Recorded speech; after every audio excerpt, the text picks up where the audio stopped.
Hey, welcome, Adrenaline Junkies. Today we are hour number 4 with Pure Adrenaline here on Styling Radio. I am your host, West Coast Paul, here in the studio with Izzy. Hey, what up, Izzy? What's up? What's up? It's a 10 o'clock hour Central Standard Time on the episode 4, and we are here.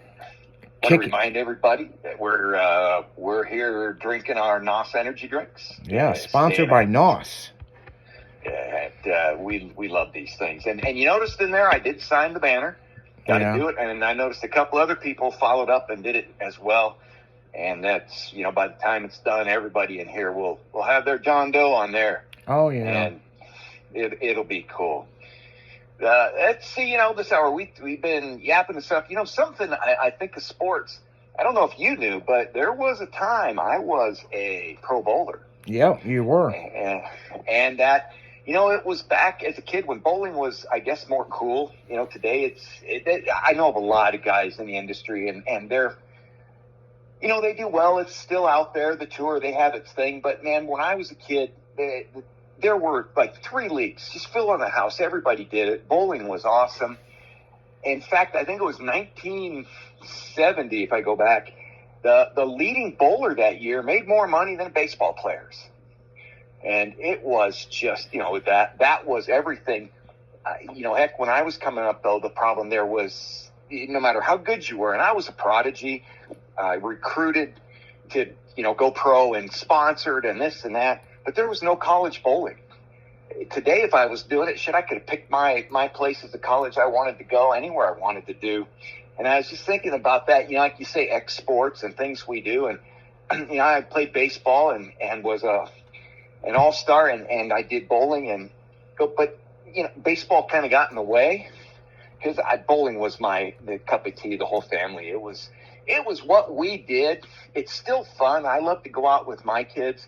But it's changed so much that it used to be, league bowlers and you have camaraderie and things. But, so much has changed in society. It's now more kind of you just go with family and friends and you show up and bowl a little bit and you move on. And I was just thinking about that in the break.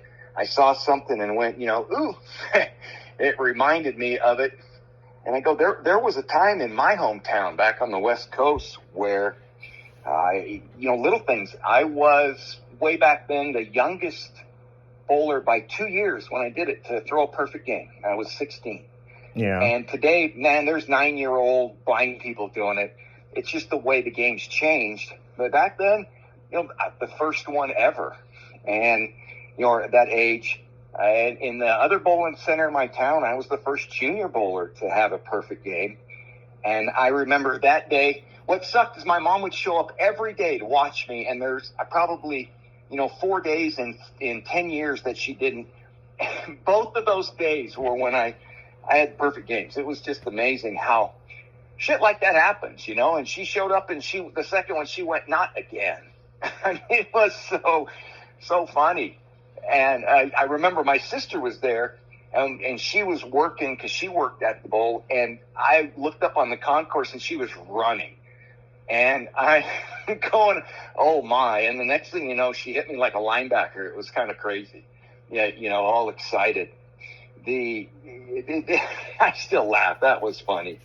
There was a time I was the first, had 3-game 800 series there. That was a big deal.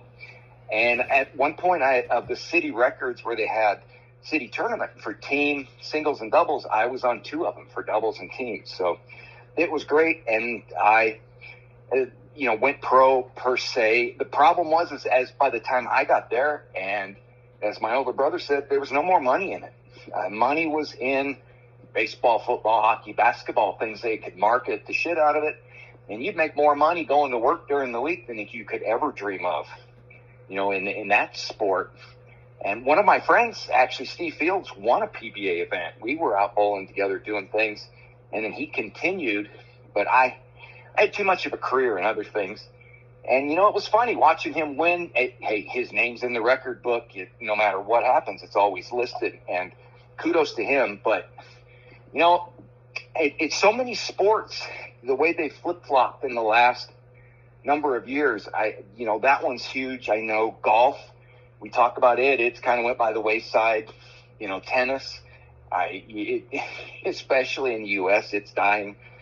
And I am so excited to see new sports pop up. That's why I love X Games stuff. And, things that we see and do. I'm hoping that at some point X Games becomes more of a college thing that they can do. Right now it's not, but I hope it does, because it'd be another avenue for kids to get a good education. And then without needing to play, the big three of baseball, basketball, or football, or girls with softball. And, having kids, that's all the thing they could ever hope for was any of those. They've killed gymnastics.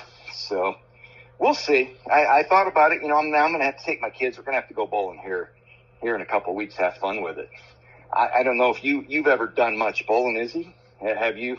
Yeah, I did a little bit of bowling. I mean, I subbed on a league for a little while.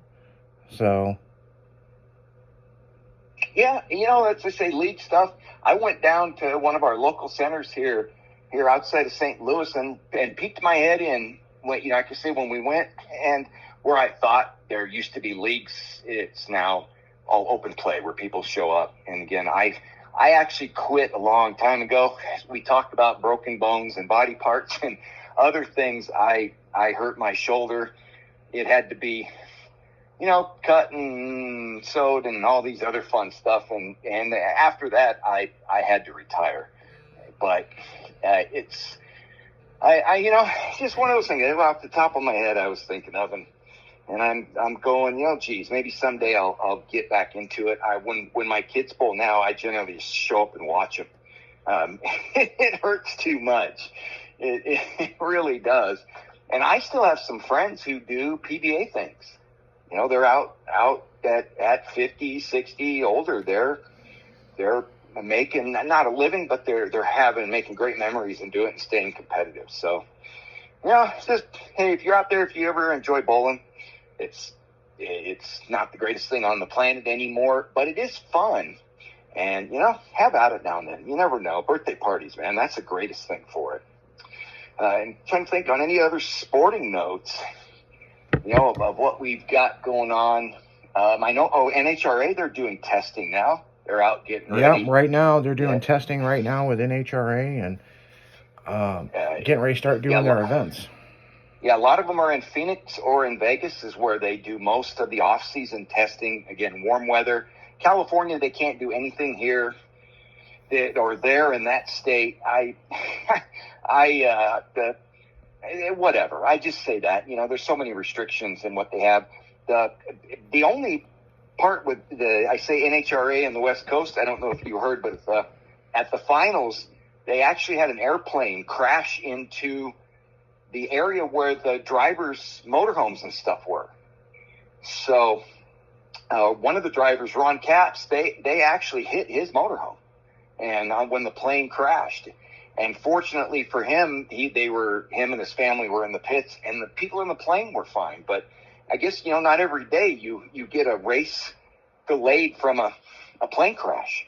So, that was one of the funny things. And so, racing events, like I say, it's a little slow this time of year, but I'm getting an itch.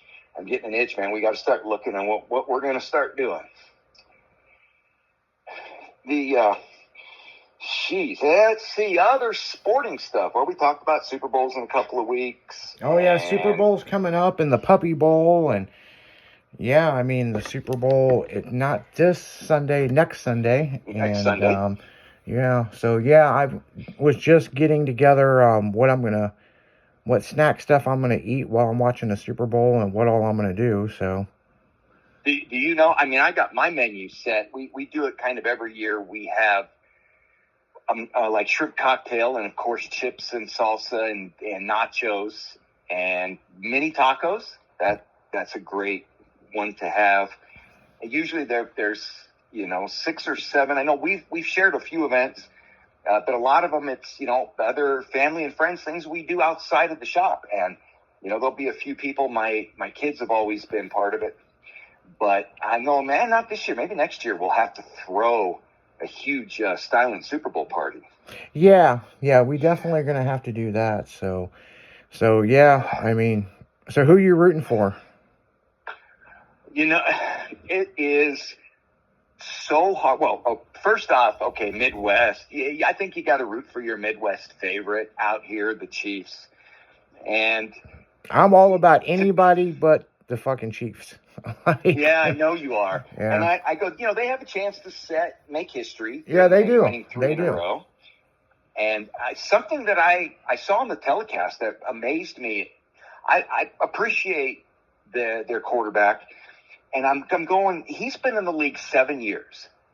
And all 7 years, the Chiefs have been in the AFC Championship game. Now, they're 5-2 now.